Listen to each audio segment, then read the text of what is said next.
All India पर सीतापुर के तहसील मिश्रिक से हैरान करने वाला मामला सामने आया है। बताया जाता है बीते एक माह से दबंगों द्वारा शख्स की दुकानें कब्जा करने का प्रयास किया जा रहा है। तमाम शिकायतें करने के बाद जब शख्स की सुनवाई कहीं नहीं होती है तो शख्स के द्वारा तहसील दिवस पर जो है स्थानीय एसडीएम मिश्रिक को प्रार्थना पत्र देकर शिकायत की गई है, जिसके बाद एसडीएम के द्वारा थाना मिश्रिक को प्रार्थना पत्र ट्रांसफर किया गया है। तो क्या पूरी जानकारी है, इसको लेकर हमसे सीधे जुड़ चुके हैं इंडिया के मिश्रिक संवाददाता आलोक वर्मा जी। तो आलोक जी बताएं क्या पूरी जानकारी है। जी बिल्कुल, मिश्रिक तहसील समाधान दिवस में आज एक मामला हैरान करने वाला आया, जिसमें फरियादी रजनीश कुमार निवासी जरिगोवा ने समाधान दिवस में उप जिलाधिकारी शैलेंद्र मिश्रा को एक प्रार्थना पत्र देकर कार्यवाही की मांग की है। पीड़ित रजनीश ने बताया कि 15 साल से जरिगोवा में 3 दुकानें हैं, जिसमें मेडिकल स्टोर खोलकर अपना जीवन यापन करता है। जिसमें शुक्रवार शाम को परिवार व भाभी के साथ बैठा हुआ था, तभी राम भोली, रमेश, अजय पाल आदि आ पहुंचे व देसी तमंचा दिखाकर धमकाते हुए दुकान की नकदी व हजारों रुपए की दवाएं व पत्नी रोली की सोने की चैन ले ली। विरोध करने पर पत्नी से छेड़छाड़ करने का प्रयास करते हुए जान से मारने की धमकी हुए फरार हो गए हैं। जिस संबंध में रजनीश कुमार ने एक वीडियो भी वायरल किया है और जिसमें उन्होंने बताया है कि मेरी जान का खतरा है, मुझे फर्जी मुकदमे पर फंसाने का प्रयास किया जा रहा है और उन्होंने उच्च अधिकारियों से गुहार लगाई है, विपक्षियों के खिलाफ कार्रवाई कर मुझे न्याय दिया जाए। मुझे विपक्षी लगभग 1 माह से परेशान कर रहे हैं। मेरे व मेरे परिवार के साथ कोई अप्रिय घटना घट सकती है। अप्रिय घटना पर घटने पर विपक्षियों को जिम्मेदार माना जाए, ऐसा पीड़ित ने उच्च अधिकारियों को प्रार्थना पत्र देकर गुहार लगाई है। आज समाधान दिवस में ये मामला सामने आया है। जी बिल्कुल, ये बड़ी जानकारी सीतापुर के थाना मिश्रिक इलाके से निकल कर आ रही है, जहां पर स्थानीय जरिगवा निवासी रजनीश कुमार के द्वारा एक प्रार्थना पत्र एसडीएम मिश्रिक शैलेंद्र मिश्रा को दिया गया, जिसमें इस बात का आरोप लगाया गया है कि जो है कुछ विपक्षी, जिनके नाम अगर मैं बताने की प्रयास करूं तो राम भोली पुत्र स्वर्गीय चंद्रभाल, रमेश पुत्र मनोहर, मनीषा पुत्र चंदन, कोमल पुत्री चंद्रभाल, सूरज पुत्री चंद्रभाल और सूरज पुत्र रमेश, इन विपक्षियों पर जो है गंभीर आरोप जड़ते हुए शख्स के द्वारा जो है एक प्रार्थना पत्र एसडीएम मिश्रिक को दिया गया है। और तमाम सवाल यहाँ पर खड़े होते हैं कि उसके गंभीर आरोप हैं कि विपक्षी दबंग किस्म के हैं। मैं असलहा दुकान करने के समय जाकर के वहां पर मौके पर धमकाते हैं। इसके बाद भी स्थानीय थाना पुलिस के द्वारा जब कोई कार्रवाई नहीं की गई तो शख्स मजबूर होकर तहसील दिवस पहुंचता है और एसडीएम मिश्रिक को प्रार्थना पत्र देता है, जिसके बाद अब ये जानकारी निकलकर सामने आ रही है कि एसडीएम मिश्रिक ने मामले का संज्ञान लेते हुए जो प्रार्थना पत्र है उसे थाना मिश्रिक भेजा है।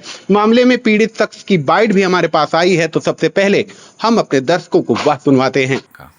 हमारी जो है जरिगवा में गाटा संख्या 439 में 3 दुकानें बनी हैं, पैतृक संपत्ति है और उसमें जो है हमारा लगभग 15 वर्षों से पूर्ण कब्जा रहा है, जिसमें सभी वैध कागज जैसे बिजली बिल है, जीएसटी नंबर है, फर्म है, मेडिकल स्टोर से संबंधित सारी चीज़ें उसमें संचालित हैं काफ़ी समय से।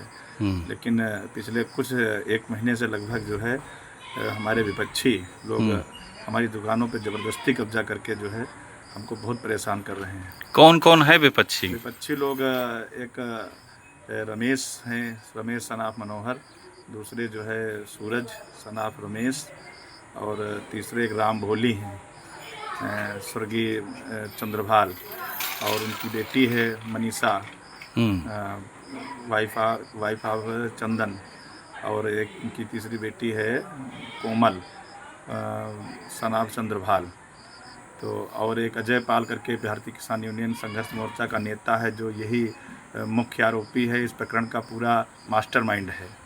इसी के द्वारा ये सब प्रकरण जो है रचा जा रहा है। कल कोई आपके साथ कोई वारदात हुई थी क्या? कल हमारे साथ ये बिल्कुल, ये लोग तो मुझे जान से मार देना चाहते थे।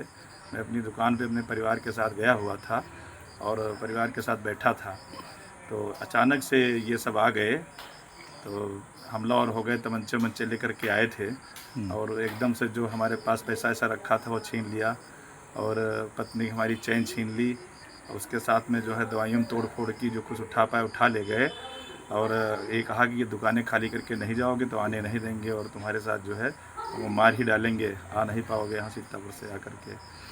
तो क्या इसकी कोई शिकायत आपने की है? शिकायत की है, प्रशासन लगातार प्रयास कर रहा है, लेकिन प्रशासन के प्रयास करने के बावजूद अभी कोई निराकरण नहीं हो पा रहा है। क्या चाहते हैं आप?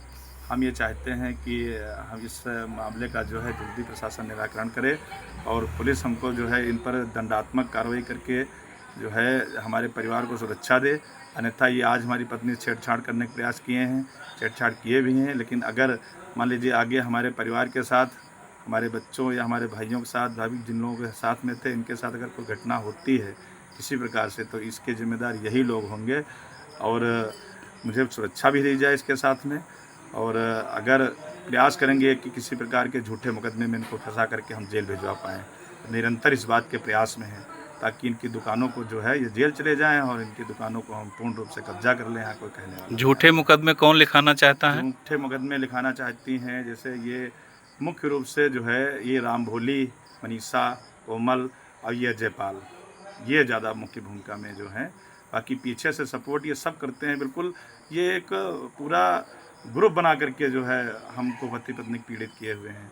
हमारा रोज़गार भी बंद है इस समय, जो हमारा धंधा बंद कर रखा है, जिससे हम लोग परेशान जाते हैं तो हमको दुकानें नहीं खोली दी जाती हैं बराबर। बिल्कुल समझ लीजिए कल अगर पता नहीं कैसे भगवान की कृपा से हम लोग बच गए, प्रशासन पुलिस आ गई, अगर अन्यथा ये तो बिल्कुल हमको समझ लीजिए कल ख़त्म ही कर देते।